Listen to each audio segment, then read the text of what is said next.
And here we are at the 8 o'clock position on Atlantis Spaceship. We have our teal Protoss player, the final player for Eclypsia, as they have already lost 4 games in this set. It is Welmu. And his opponent over here at the 12 o'clock position saying thank you, you too, good luck, have fun, good game, thank you, is Acer.ParanOid. Paranoid that he's not being polite enough. That's true. Oh, Welmu, you are so gracious. You are kind. So mannered, these guys. That's right. So, we've got a PVZ again. We do, and we've seen a few different approaches to it, of course. Looks like this go-around is going to be a little bit more conventional, as Welmu already putting out that pylon outside of his natural set up for some sort of a Forge Fast expand, whether it's Nexus first or what the case is. I think that little face, that face is kind of like happy because I think it just got missed by like a falling icicle or something. that's what I kind of interpreted with from that off to the side. I'd be happy too, man. Yeah. I've seen some scary icicles in my day. That's true. You'll shoot your eye out, kid. No, you just don't want to stand under them. They're like huge and like giant ice lances. Yes. Wow. It's terrifying. Ugh. Ice Minnesota. Ugh. Oh, Wisconsin too, man. Any place where ice can drip off of roofs. It Yeah, can be honestly, dangerous. we did have that a lot in St. Louis as well, because we had the 2 big rivers, the Missouri and the Mississippi, so you got some snow, not a ton of it, mostly ice during the winter. Fun. Ugh. Tons of fun. No, none, actually. None of it. No tons. 0. Exactly 0 tons. Tons of not fun. Yes. Ooh, yes, tons of that. Yes. All right. Well, we're going to have tons of Forge expands in probably all our PVZs this season. It's true. We're seeing one right now, and Paranoid trying to maybe pull the old switcheroo. He's going to try to block the Nexus.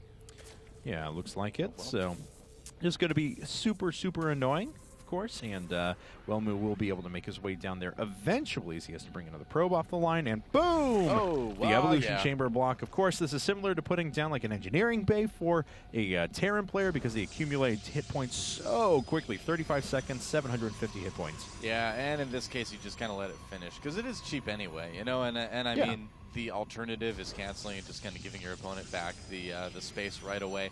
So Welmu's expansion is going to be delayed quite a bit. There's a pylon there for Paranoid. So, you know, I think Paranoid's probably going to be able to get his hatchery down a little bit earlier. But in the end, you know, Welmu shouldn't be all that far behind. No, and it looks like the photon cannon is, it decides to go after the Overlord. We didn't see anything there. I was like, what is it firing at? Oh, that makes sense. Yeah. Luckily, the Overlord can get away quickly now. Yeah, no kidding. Yeah, and so that is going to be a good situation for Welmu when he can get that Nexus down. Watch the Evo chamber when it dies. There's like a skeleton in there. You ever notice that? No, I have not. Watch. Okay, just watch. Watch. It's like right there. There's like a big animal head. I'm pointing on your screen. Yes. Watch. Just wait for it. Don't put the mouse over it. See, look at that. Ah. Look at that. Is that crazy or what? What is that thing? That is a skeleton of sorts. I'm not sure what that was. It'd be cool if that animal could like get up and walk around and do things. No, it wouldn't. It would give me nightmares. Many of them. Tons of them. It would give. That's just because you're a Protoss player.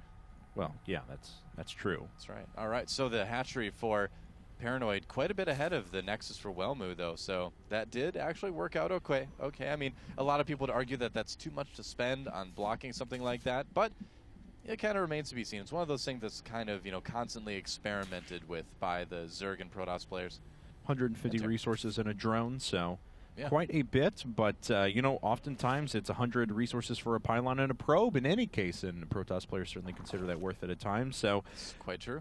Hatchery is up now for Paranoid. Of course, he's not going for the 3-hatch no-gas variety, as he already has saved up quite a bit and starting Zergling speed right away. Yeah, so that's going to, you know, maybe put Paranoid a little bit behind in terms of getting his base count and his drone count up quite high. One of the nice things about going for that hatchery build where you have 3 hatcheries before gas is that you really can just drone like crazy. Yeah. Up to about, you know, 30, 40-something drones before you even think about taking gas or really making more units. And when you get Zergling speed early on like this, it does take away from that to a certain extent. It doesn't slow you down a huge amount, but it does slow you down a little bit. Now, taking a look, Paranoid does indeed have a 3rd base down. Welmu being very diligent, make sure he checks for it, sees it, satisfied, running back home now. Taking a look around as well. Looks like he's going to put his Zealots out there to just try and take the map for a second. Oh, 4 Zerglings will kill that, though, especially without that +1 attacks. Pretty good control, though, from Welmu so far, as he has done a lot of damage to all these Zerglings. This is actually excellent control, and I think he's going to be able to get those Zerglings. Well done, Welmu. Nice micro by both of those players, too. I mean, Paranoid was pulling back the injured Zerglings as well with that, too. That was beautiful. I love it when that stuff happens, man. Yeah, and just that straight-up engagement. Things wouldn't have gone well for Welmu, but man, very well done there by him. Looks like he's going to be on 4 gates very, very soon, and will be able to opt for a little bit of pressure already, starting with the forward pylon as well. So looks like he's going to go ahead and move out there and try and deny that third. Don't know if he's going to be able to get it done, but +1 attacks is finishing up right now. Yep, those +1 pushes from Protoss are quite strong. They are very difficult for Zerg to hold off unless they do things like this, see it coming, block the pylons, and this is going to help out quite a bit. In fact, this may even stop Welmu's push right here. There it is. Yeah, very well done there by Paranoid. So he does put an end to that. It forces a robotics facility out of Welmu right away. Will eventually move over to that heavy sentry and a few immortal composition. His opponent, though, Paranoid, does he have a Roach Worn up? No, just a second evolution chamber once again. Been something we've seen out of Zerg players in this match so far. Yeah, now the question is, will he start +1 missile attacks with that, or will he go for maybe +1 melee attack and go for a Lair and a Spire as well? This isn't a bad map for Mu to play, really. There is a good amount of surface area for Mutalisks to harass with. Hello, double robotics facilities for Welmu as well, so we may have... we may have a very, very fast robotics bay. We do see the Warp Prism coming out right now, so a bit of drop plays in the cards now.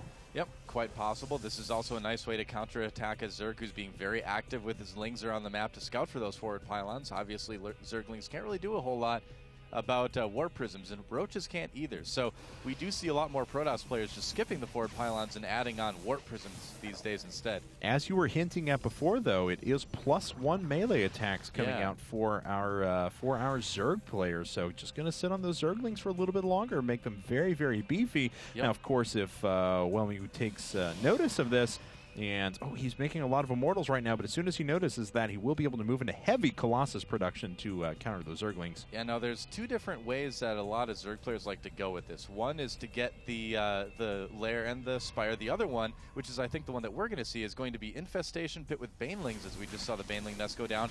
And a lot of Zergs will actually be getting drop with this too. In fact, it's quite popular with European Zergs specifically, I've noticed. They really, really like the Zergling Baneling drop compositions with the Infestors thrown in, going into kind of late game Ultralisks or Broodlords, depending on, what the game kind of ends up being like. So I'm going to be really curious to see what Paranoid is going to do with that.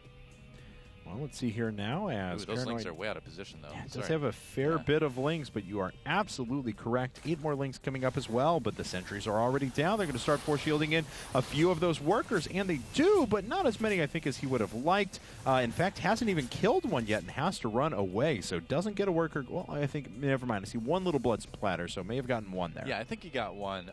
The thing is the real danger with that is that he could have force fielded the ramp and then warped in some units. That wasn't his plan, apparently, but that is always something that you need to watch out for with Zerg. If you're going to leave a lot of units near your opponent's base, that does leave you a bit open to having Warp Prism play really cause some damage to your main. Oh, and there's an Overlord speed and drop. So yeah, will be Baneling drops from Paranoid. Really cool strategy. I love watching Zergs play ZVP like this. And now this is a hardcore anti-Roach defense as well, as he's going to be on 6 Immortals here in a second. He's already queued up number 7 and 8. So, and of course, Zerglings tear through Immortals. Well, unfortunately, it looks like Welmu is completely misreading his opponent here. There's not going to be a Roach anywhere in sight. In fact, he might just cancel those Immortals immediately when he sees that Spire. We'll have to see. He's letting it finish right now, but, I mean, Immortals still are good at killing buildings, but not very good against Zerglings, not very good against Mutalisks, obviously.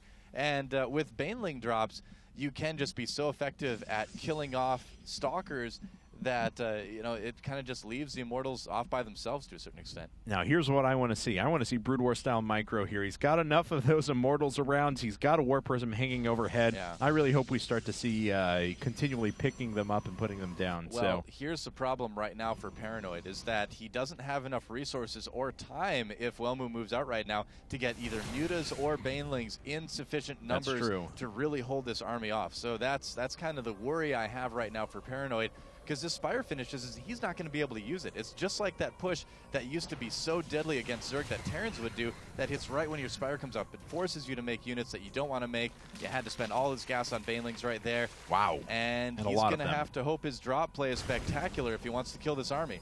All right, well, here we go. This is an army that wasn't built from the ground up to destroy Zerglings, but it is just so overwhelming in force. We'll see if he has the ability to do that. Starting to engage a few of those Zerglings, not cutting any of those off with Force Shields quite yet. The Banelings are coming overhead inside of the Overlords. Pretty good Force Shields, though. Very, very good Force Shields, but will it be enough to hold against these Banelings dropping down on top of most of the forces? Yes, it will. That was obliterated by Welmu.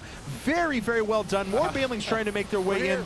Incredibly well done. That GG. What? Just unbelievable. And Eclypsia takes game number 2, or their second game. Wow. Yeah, that was such a good attack. Yeah, Welmu did a great job. I mean, he knew exactly what was coming. He got a great scout early on with those